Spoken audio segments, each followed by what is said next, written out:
वे घड़ी दूर नहीं है कि आज जो व्यक्ति संसद के बाहर है वे संसद की उन दीवारों के अंदर होंगे और आपके हक और हुकूक की लड़ाई लड़ेंगे। 2024 में कितने दिन बाकी हैं उन्हें गिनना शुरू करो। उल्टी गिनती चालू है उन लोगों की जो देश के संविधान की धज्जियां उड़ा रहे हैं। वे हमला सिर्फ चंद्रशेखर पे नहीं, वो आपको शांत करने के लिए और भयभीत करने के लिए वो हमला रचा गया है। वे गोली नहीं चलाई गई, वह आपको देश के आप कभी साहस ना जुटा पाओ कि देश की राजधानी में इस तरह से आप आओ। आप कभी हिम्मत ना जुटा पाओ कि आप सोचो कि हमारे बीच का कोई व्यक्ति सांसद और विधायक बन सकता है। आपके समाज का एक व्यक्ति पढ़ा था, उन्होंने संविधान लिख दिया। जिस दिन आपकी जब बड़ी आबादी पढ़ लिख लेगी, शिक्षा से जुड़ जाएगी, तो दुनिया को आप दिखा दोगे कि असली नेतृत्व क्या होता है।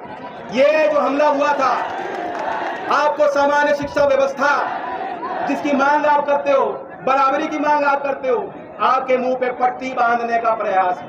ये मैं मानने को तैयार नहीं हूं कि 4 नौजवान एक दिन सुबह उठे और उन्होंने हथियार लिए और जाके सीधा गोली मार दी। नहीं है, पहले इसकी रचना कहीं और हुई है। इसकी रचना संरचना दिल्ली के बड़े और लखनऊ के बड़े राजनीतिक गलियारों में हुई है। इस तपती गर्मी में यहाँ जंतर मंतर पे आज अपने संसद भवन के समीप इतनी बड़ी तादाद और संख्या में आप लोग आए हो। चंद्रशेखर जी से जितना मैंने बातचीत की है उनके साथ आवाज आ रही, चंद्रशेखर आजाद जी के साथ मैंने बहुत समय बिताया और आपके संबंध में वो लगातार बात करते रहते हैं कि मेरे बहुजन समाज के लोगों की क्या हालत है। लेकिन आज मैंने महसूस किया कि जितना प्यार वो आपसे करते होंगे उससे 10 गुना ज्यादा प्यार आप चंद्रशेखर आजाद से करते हैं। मैं इस मंच पे बहुत अनुभवी, बहुत सीनियर विभिन्न दल के नेता हैं, मैं उनका अभिवादन करता हूं। अभी मुझसे पहले दीपेंद्र भाई बोले, सीताराम येचुरी जी सीनियर लीडर हैं, वह भी आपके बीच अपनी बात रखेंगे। मनोज झा राज्यसभा सांसद, आरजेडी के नेता, वो भी यहाँ आए हैं। हम सब की सहानुभूति चंद्रशेखर के साथ। एक सभ्य समाज में हर नागरिक की जिम्मेदारी होती है कि वे अपने अधिकारों के प्रति सचेत रहेगा, सजग रहेगा और उनकी रक्षा करेगा। लेकिन सभ्य समाज को नेतृत्व की भी जरूरत होती है। याद करो, अगर ये देश के धरती पे गांधी जी नहीं पैदा हुए होते तो ये देश आजाद नहीं होता। अगर सरदार पटेल का नेतृत्व हमें नहीं मिला होता तो आजाद होने के बाद भी ये देश के 100 टुकड़े होते। अगर ज्योतिबा फूले और सावित्रीबाई फूले ना होते तो देश में आपका समाज शिक्षा के प्रति सजग और सक्रिय ना हुआ होता। अगर बाबा साहब अम्बेडकर जी ना होते तो देश में लोकतंत्र और लोकतंत्र के और संविधान के माध्यम से दिए गए अधिकार, उन अधिकारों से आपको वंचित रखा गया होता। अगर चौधरी चरण सिंह जी ना होते तो देश के झोपड़पट्टी में रहने वाला, खेत में मेहनत करने वाला किसान और मजदूर, वे कभी ये सपना नहीं देखता कि देश की राजधानी हमारी है और देश के मुख्यधारा में हम अपनी गिनती बना सकते हैं। इतना शानदार, इतना लाजवाब नेतृत्व ये देश के इतिहास में आपने बनते देखा है। और बनते देखा ही नहीं, आपने खुद अपने मेहनत से, अपने हाथों से उसे कमाने का काम किया और बनाने का और मजबूत करने का काम किया। आज फिर वही घड़ी आ गई। आज भी देश में नौजवान वर्ग के अंदर जो देश के संविधान को मानते हैं, हम सब के अंदर महात्मा गांधी जी विराजमान हैं, हम सब के अंदर बाबा साहब भीमराव अंबेडकर जी विराजमान हैं, हम सब के अंदर सरदार पटेल और चौधरी चरण सिंह जी जैसा फौलादी इरादा मौजूद है।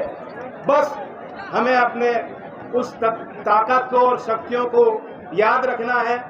बिल्कुल ठीक कहा दीपेंद्र भाई ने, चंद्रशेखर आजाद आज संसद के बाहर आपके साथ हर कदम में कदम मिलाकर संघर्ष कर रहे हैं कि नहीं कर रहे हैं। वो वक्त दूर नहीं है, क्योंकि मैंने बात नेतृत्व की नेताओं को पहचानने और उनको मजबूत करने की बात आपके बीच कही है। वह घड़ी दूर नहीं है कि आज जो व्यक्ति संसद के बाहर है वे संसद की उस दीवारों के अंदर होंगे और आपके हक और हकूक की लड़ाई लड़ेंगे। 2024 में कितने दिन बाकी हैं, उन्हें गिनना शुरू करो। उल्टी गिनती चालू है उन लोगों की जो देश के संविधान की धज्जियां उड़ा रहे हैं, जो देश में समाज के अलग लोगों को भिड़ाने का काम कर रहे हैं। मणिपुर की घटना कोई छोटी घटना नहीं। इस देश में एक वो भीड़ है जो बाबा साहब अमर रहे, जय भीम, चौधरी चरण सिंह अमर रहे, जय किसान, जय नौजवान का नारा ले रहे हैं। और एक दुर्भाग्यपूर्ण ऐसी भीड़ इस देश में बनती हमने देखी है जिसके हाथों कोई मजदूर, गरीब, वंचित समाज का व्यक्ति उनके हाथ लग जाता है, कोई अल्पसंख्यक उनके हाथ लग जाता है, कभी खान पान को लेकर, कभी बोल भाषा को लेकर, कभी धर्म को लेके, कभी जाति को लेके, कभी लिंग भेद को लेकर बहाना बनाकर भीड़ के हाथों हत्याएं हो रही है। मणिपुर एक और उदाहरण है। मणिपुर कोई साधारण अपराध नहीं हुआ है। आज अखबारों में आपने पढ़ा होगा, जिस व्यक्ति ने देश के लिए कारगिल में लड़ाई लड़ी, युद्ध लड़ा, इतना बड़ा संघर्ष किया, कुर्बानियां दी, आज उसके घर की महिला की आबरू को खुला लूटा गया। और ये घटना 77-78 दिन पहले की है। ये देश की आबरू जाग रही है।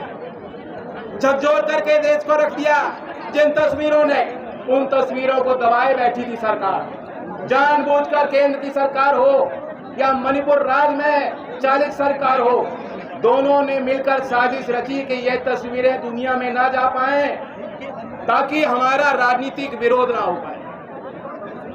हमने भीड़ के हाथों हत्याएं होती देखी, लेकिन आज एक स्वर में हम ये कहना चाहते हैं कि ऐसे अपराधों को, ऐसे हिंसक वारदातों को, अनुसूचित जात, जनजात, आदिवासी लोग, गरीब लोगों के खिलाफ शोषण को हम कतई बिल्कुल बर्दाश्त नहीं करेंगे, नहीं करेंगे, नहीं करेंगे। हमारे चंद्रशेखर भाई पे भी हमला हुआ। बहादुर हैं, शरीर से भी मजबूत है और दिल भी इनका मजबूत है और इरादा भी मजबूत। मैंने उनसे उसके बाद बातचीत की और मुझे बातचीत करके उन्होंने एहसास ही नहीं होने दिया कि उन्हें गोली लगी और चोट लगी। जैसे कोई मामूली रोज की हमारी बातचीत हो, उसी अंदाज से मुझसे बात कर रहे थे कि नहीं भाई कुछ नहीं। तो ये उनकी हिम्मत है, मैं दाद देता हूँ। आज आप सब यहाँ बड़ी भीड़ में आए हो, आपकी मांग है कि वो जो वारदात है वो मामूली वारदात नहीं, वह हमला सिर्फ चंद्रशेखर में नहीं, वो आपको शांत करने के लिए और भयभीत करने के लिए वो हमला रचा गया है। वह गोली नहीं चलाई गई, वह आपको देश के, आप कभी साहस ना जुटा पाओ कि देश की राजधानी में इस तरह से आप आओ, आप कभी हिम्मत ना जुटा पाओ कि आप सोचो कि हमारे बीच का कोई व्यक्ति सांसद और विधायक बन सकता है। आपके समाज का एक व्यक्ति पढ़ा था, उन्होंने संविधान लिख दिया। जिस दिन आपकी जब बड़ी आबादी पढ़ लिख लेगी, शिक्षा से जुड़ जाएगी, तो दुनिया को आप दिखा दोगे कि असली नेतृत्व क्या होता है। ये जो हमला हुआ था, आपको सामान्य शिक्षा व्यवस्था जिसकी मांग आप करते हो, बराबरी की मांग आप करते हो, आपके मुंह पे पट्टी बांधने का प्रयास है। लेकिन हमें और आपको पीछे नहीं हटना। मैं आपके साथ हूं। उस वारदात की पूरी सीबीआई जांच होनी चाहिए, पूरा खुलासा होना चाहिए कौन लोग षड्यंत्रकारी थे। ये मैं मानने को तैयार नहीं हूं कि 4 नौजवान एक दिन सुबह उठे और उन्होंने हथियार लिए और जाके सीधा गोली मार दी। नहीं है, पहले इसकी रचना कहीं और हुई है। इसकी रचना संरचना दिल्ली के बड़े और लखनऊ के बड़े राजनीतिक गलियारों में हुई है और उसके बाद यह वारदात को अंजाम देने के लिए वो 4 नौजवानों को खड़ा किया गया है। तो इसलिए इस मांग का पुरजोर समर्थन करता हूं। संसद का सत्र चालू है और जैसा दीपेंद्र भाई ने कहा, हम लोग मिलकर रणनीति बनाएंगे। विभिन्न सांसद यहाँ आपके बीच आए हैं, अपने दल का समर्थन दे रहे हैं और हमारी पूरी कोशिश होगी कि संसद की उन दीवारों के अंदर भी आज जो जंतर मंत्र से आपने पुकार ली है, आज जो आपकी आवाज है, उसको बुलंदी से उस बात को हम वहाँ संसद में रखने का काम करेंगे। और बाकी रास्ता तो बहुत कठिन है, लेकिन ये इंडिया की तस्वीर बन रही है, ये आधुनिक भारत की तस्वीर बन रही है। और जब इंडिया जीतेगा तो भारत भी जीतेगा। तो देश के, भारत के किसान मजदूर की जीत होगी। जो नौजवान आज नौकरी मांग रहा है, जो महिला शोषण के खिलाफ आवाज उठा रही हैं, उनकी जीत भी तब होगी जब इंडिया की जीत 2024 में हमारे भाई और बहनों के हाथों से, आपके हाथों से और प्रयासों से दर्ज हो जाएगी। तो कमर कस लो, लड़ाई बहुत कैड़ी है। आप देखें क्या व्यवस्था, पूरी व्यवस्था के खिलाफ आपको लड़ना हो।